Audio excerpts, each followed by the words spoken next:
plans to conceptualize the top model franchise, did you ever think that one day you'd come back to Singapore to welcome Asia's next top model? Yeah, I thought America's Next Top Model would probably go 2 cycles, 2 seasons. I had no idea that. I mean, we just finished cycle 19.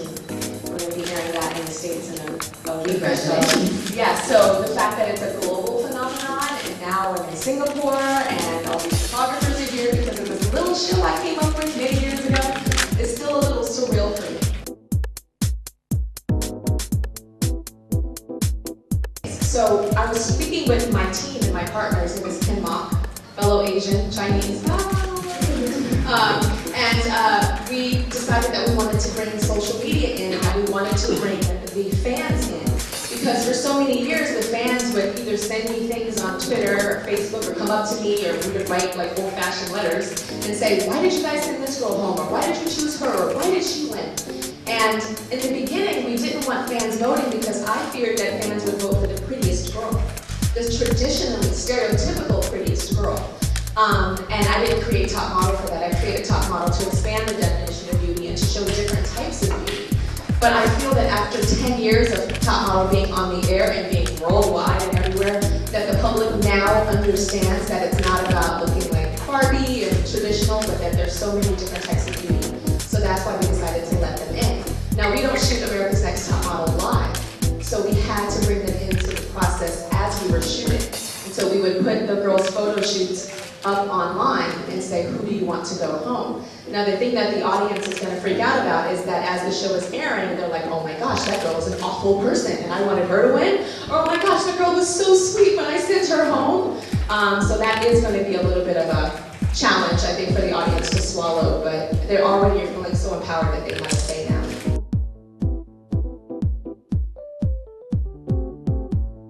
You know who I really love now, inside and out? I think on the outside, she's a fabulous model, beautiful girl, and on the inside, she's very sweet, very smart. And I actually do some mentoring of her. Her name is Carly Kloss.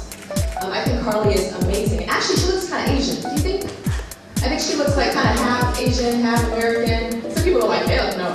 No, but I do think she's absolutely beautiful and so bubbly, vivacious, and she's 6'2", which kind of goes against the norm. Models around 5'9", 5'10", but she's 6 feet 2 inches, so that's a little atypical.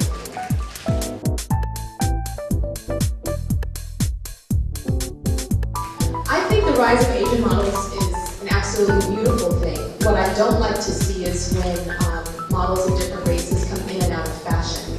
Like, oh, it's an Asian model moment. It's like, no, Asian people are here forever and not going anywhere. It's not a moment, it just should be. And I feel the same way with Black models. So yes, there is this movement right now to have a lot of Asian models in magazines and on the runway. I just don't want it to be a fad. So it's important for it to become a staple.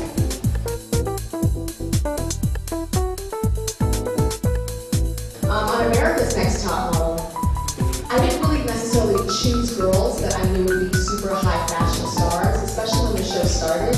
I had concerns with body image and didn't want to put somebody that was super duper skinny in the early days as a winner, although I know that those girls would have gone and been very successful. I still felt like I had a responsibility to sacrifice a little bit more of that high fashion success and really make it more about a girl that is rootable and a girl that's a little bit more relatable. And I know, and it's called trade-offs. It's like you trade off something that you know could be a hit in fashion for something that could be more relatable to the young girls watching.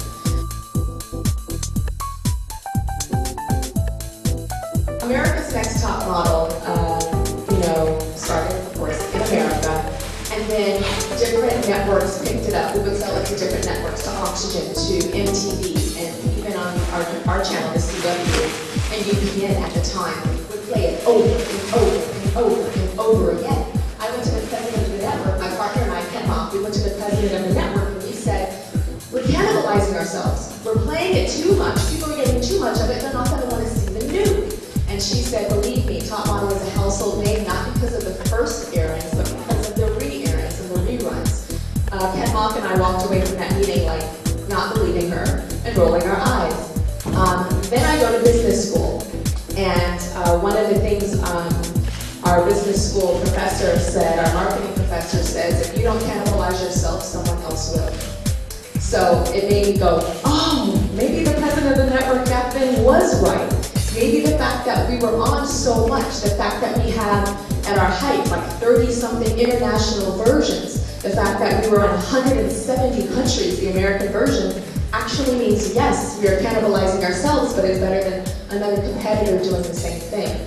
And of course, viewer fatigue is going to happen and it's going to come. I'm already thinking about that. Molly's 10 steps ahead, and we have answers for when that starts to happen.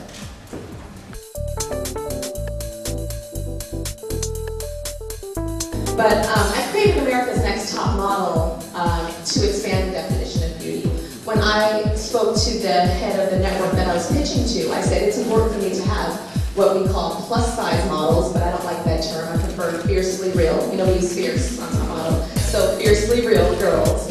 It's extremely important to me. The fashion industry has always been obsessed with thin. They've always been obsessed with things that probably, I guess, are weird and different and odd.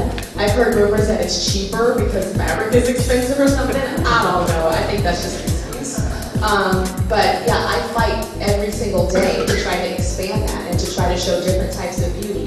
So sometimes my girls will win America's Next Top Model and then call me crying saying they don't fit any of the clothes at Fashion Week. You know, so that's like a challenge that we have.